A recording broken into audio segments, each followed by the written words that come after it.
Halo guys, cuy-lur, widih, kembali lagi bersama gua Uyu yang tentunya di Ngacapruk Film. By the way, anyway Baswe, bagaimana kabarnya nih? Semoga selalu sehat ya, amin. Wah cuy, setelah 1 tahun menunggu, akhirnya Martial Universe atau Wudong Qiankun season 3-nya rilis cuy. Wah mantap nih. Sedikit sinopsis di season 3 kali ini, yaitu perjalanan dan petualangan Lindong, Xiaodiao, dan Xiaoyan untuk menjadi kuat dan mengalahkan Lin Langtian di kompetisi klan berikutnya. Dan nantinya Lindong akan memasuki monumen hutan belantara kuno dan mendapatkan seni bela diri keberuntungan. Bahkan bisa menelan jimat leluhur. So, daripada banyak spoiler di awal dan keburu ada yang skip, bang, kelamaan. Kita langsung saja masuk ke pembahasannya. Tapi seperti biasa, buat kalian yang suka dengan channel ini jangan ragu dan jangan sungkan, langsung saja disubrek ya.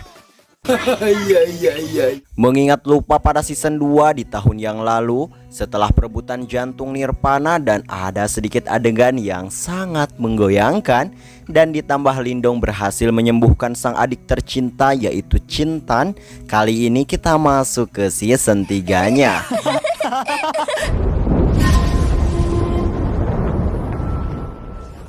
Di sebuah hutan belantara kita diperlihatkan 3 macan tutul buaya. Anjay, ini macan apa buaya sih? Di sana 3 macan tutul ini tengah diburu oleh seseorang. Dan sampai ketika sudah mentok alias tidak ada jalan lagi, macan ini pun mulai melakukan perlawanan.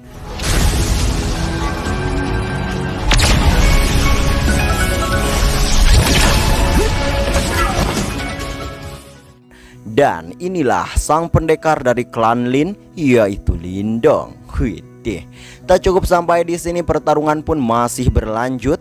Namun di tengah pertarungan, Lindong sedikit terluka oleh macan tutul buaya.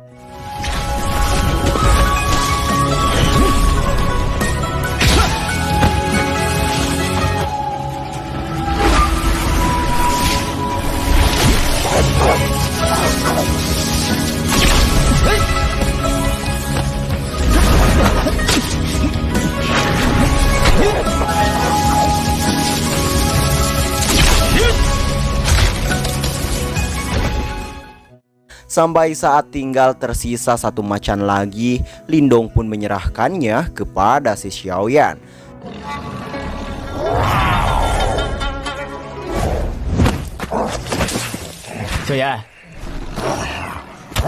Di sini Lindong yang kagum akan tubuh guntur matahari besar yang ia latih tidak hentinya diejek oleh si Xiaodiao. By the way, Mimin panggil si Marta aja ya, soalnya biar sama kayak dulu gitu ya kan. Marta mengatakan tubuh guntur apanya, itu hanyalah percikan dari guntur kecil. Namun di sini Lindong merasa sejak berlatih tubuh guntur, tubuhnya merasa lebih kuat. Lalu dijelaskanlah, jika Lindong sudah berhasil menguasai tubuh perunggu dari lapisan tubuh guntur matahari, maka monster ranah esensi pil yaitu macan tutul tadi tidak akan bisa melukainya. Lalu tiba-tiba guntur pun datang dari atas langit, yang mana hal itu membuat Lindong merasa sangat senang. Dan ia langsung mengajak Marta dan Xiaoyan untuk pergi karena ia akan berlatih tubuh guntur matahari.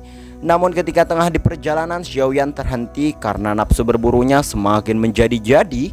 Dan kebetulan di waktu bersamaan ia melihat 2 macan tutul melintas di belakangnya. Sementara di lain sisi Marta menanyakan apakah Lindong akan sengaja disambar oleh guntur. Belum sempat dijawab, Lindong pun pergi ke menara paling tinggi.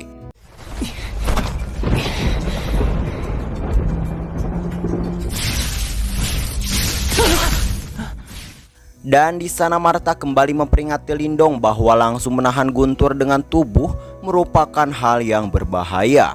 Pikirkan baik-baik. Namun dengan tekad kuatnya Lindong bersikeras bahwa untuk menjadi kuat agar bisa menjadi lelaki hebat, ia pun harus tetap bersemangat. Wow, hal itu pun membuat Marta menyukai kegilaan kultivasi yang Lindong lakukan. Lalu tiba-tiba, iya, guntur pun datang dan langsung menyambar.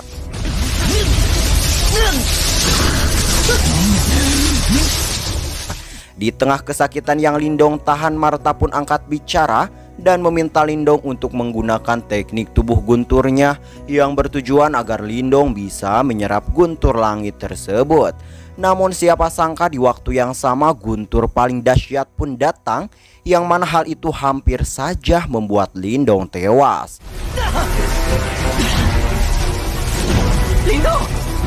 Namun beruntung Lindong masih bisa bertahan dan ia langsung menggunakan jimat roh atau segel kehidupan untuk menyerap guntur di sana. Bahkan Martha pun dibuat heran sekaligus kagum akan hal itu.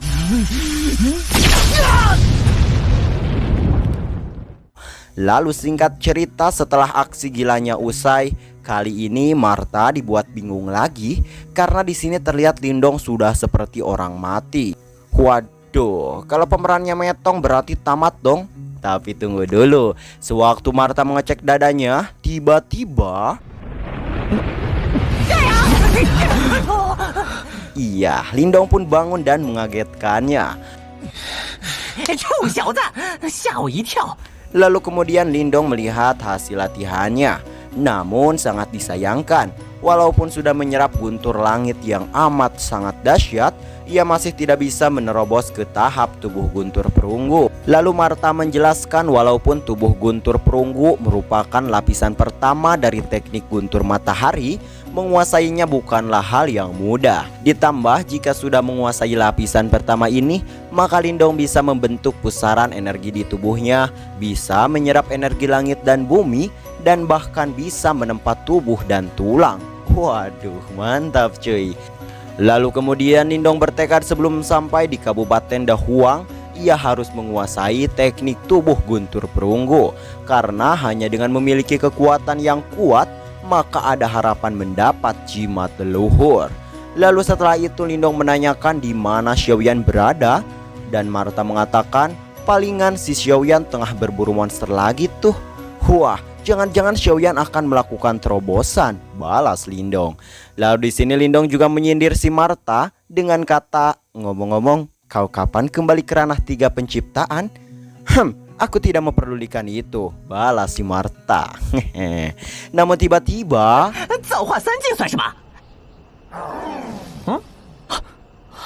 iya benar cuy, terdengar aungan si Xiaoyan yang seketika Lindong dan Martha pun segera mencarinya. Sementara Xiaoyan sendiri ia tengah dikepung beberapa orang di sana, dan salah satunya ia bernama Tuan Muda Diyun. Diyun yang tertarik akan harimau piton ini, ia meminta bawahannya untuk segera menangkapnya. Namun di sini Xiaoyan tidak mudah untuk ditangani karena ia bisa sedikit melawan. Namun karena banyak yang mengepungnya, Xiaoyan tidak bisa berbuat apa-apa dan hanya menggaung saja. Lalu Diyun yang melihat harimau piton yang berevolusi menjadi seperti ini, ia ingin sekali menghadiahkannya untuk sang ayah. Namun tiba-tiba, wow, dengan pedang es hitam rampasan si Lindong di season kemarin, ia pun melepaskan si Xiaoyan.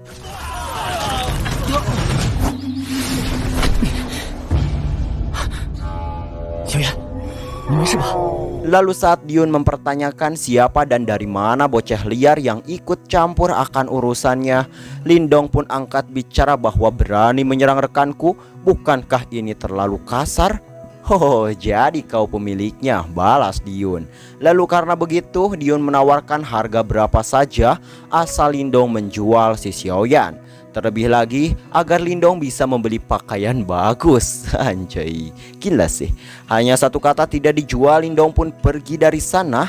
Lalu Diyun yang meminta pengawalnya untuk menyerang Lindong, ia dihentikan pamannya karena urusan ayahnya jauh lebih penting. Namun di sini pamannya juga meminta dengan baik-baik kepada si Lindong agar ia menjual si Xiaoyan. Namun jelas Lindong tidak mungkin menjualnya dan ia pun hanya menghiraukannya saja. Hal itu jelas memancing emosi si Diyun sehingga para pengawalnya pun menyerangnya.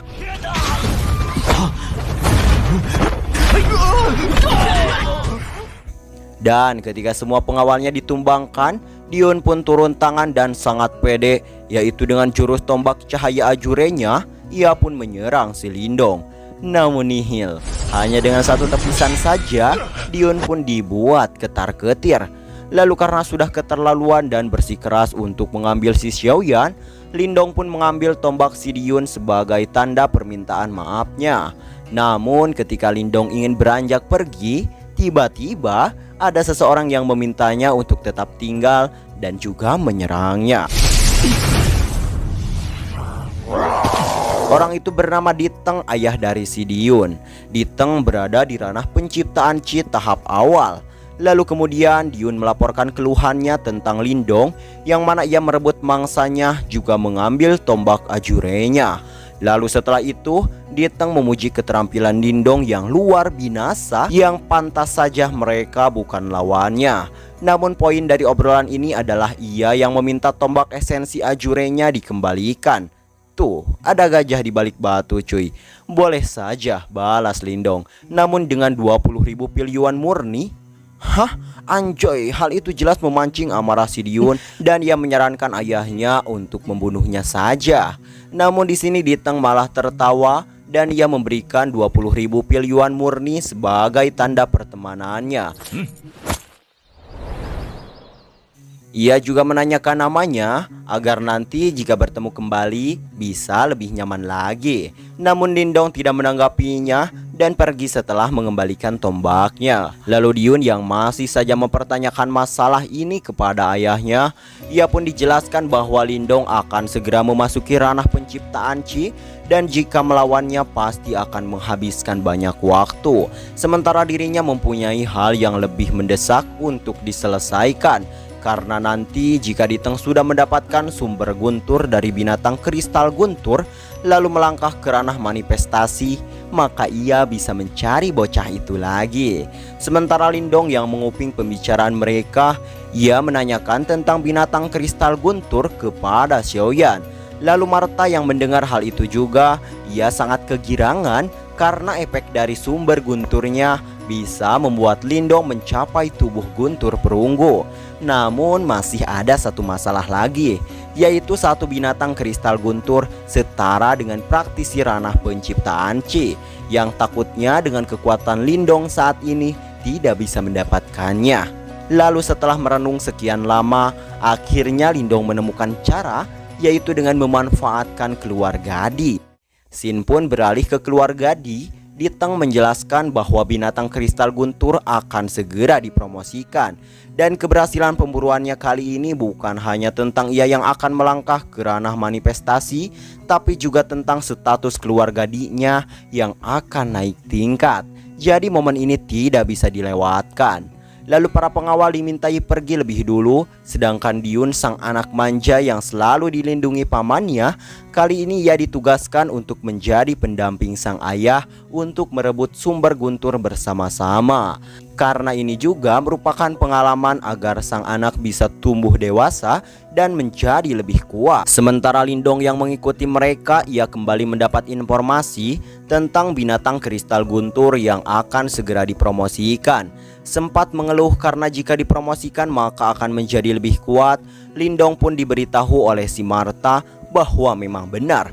Namun setiap monster yang dipromosikan akan ada satu waktu ia menjadi sangat lemah, dan itulah waktu yang tepat untuk menghancanya. Dan singkat cerita, di atas puncak gunung tertinggi kita diperlihatkan sosok dari binatang kristal guntur. Di sana Lindong, Diteng, Diyun dan para pengawal sudah standby di posisi masing-masing. Sampai saat binatang guntur mulai dipromosikan, di sana ketegangan pun mulai menghantui masing-masing para pemburu, karena jika halnya gagal maka mereka tidak akan mendapat apa-apa. Dan benar saja cuy, binatang itu gagal dipromosikan. Marta menjelaskan, entah itu manusia atau monster, jika ingin dipromosikan bukanlah hal yang mudah. Lalu tiba-tiba, iya, binatang itu bangkit kembali dan mulai dipromosikan lagi.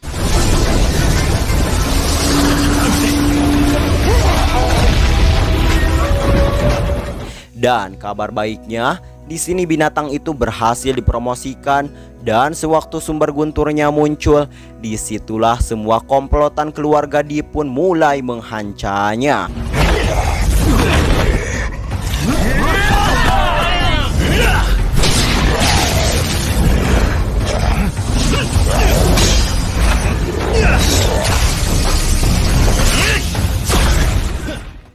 Di lain sisi Lindong kagum akan kemampuan dari si Diteng. Sementara Diteng ia terlibat aksi rebut merebut sumber guntur dengan binatang itu. Sampai saat ia terdesak, Dyun pun mulai melakukan tugasnya. Namun siapa sangka Lindong pun merebut sumber gunturnya dan pergi begitu saja.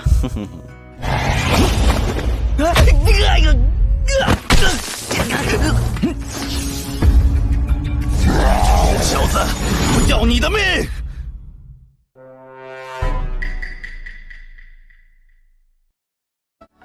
Oke sobat capruk dimanapun kalian berada, wih, mantap ya kan? Lindong nih bos, bukan orang kaleng-kaleng.